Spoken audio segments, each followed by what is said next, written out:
Hi, Nog and I have got a story for you today. It's a story how Ruth finds a new home. It's a good story. Shall we begin? Yeah.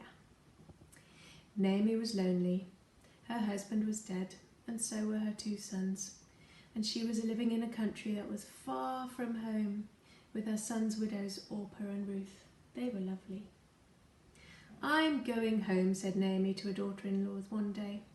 "Back to my own country. Back to Bethlehem, where I belong. You must stay here. I will miss you, but this is your country, not mine." Naomi expected Orpah and Ruth to kiss her and hug her and wave goodbye, and that's what Orpah did. "Goodbye, Naomi." But Ruth did something completely different.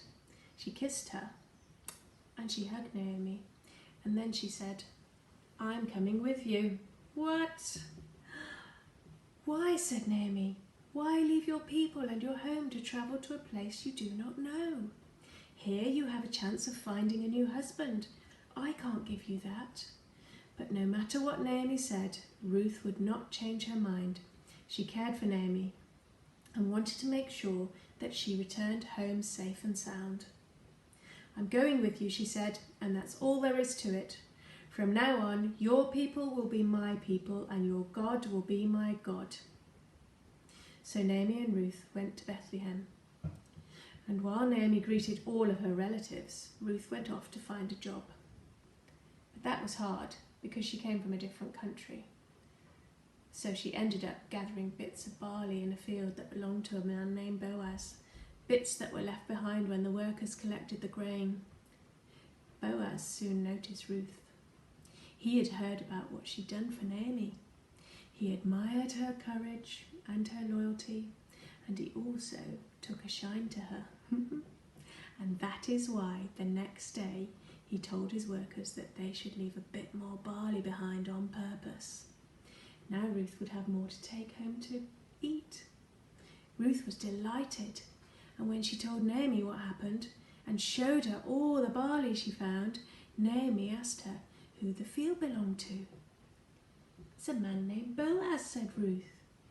And now Naomi was delighted too, because Boaz was one of her relatives, and in a flash Naomi turned from mother-in-law to matchmaker.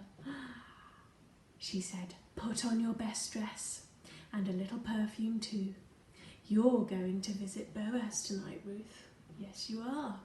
And Ruth did. And Boaz liked her so much that he immediately arranged to marry her. Ruth was delighted, and Naomi was too, for God had rewarded Ruth's loyalty and had given her both a husband and a home. And what is more, Ruth gave birth to a little boy named Obed. Obed's son was Jesse, and Jesse's son was a shepherd boy named David, who ran into a giant one day. But that's another story. Bye.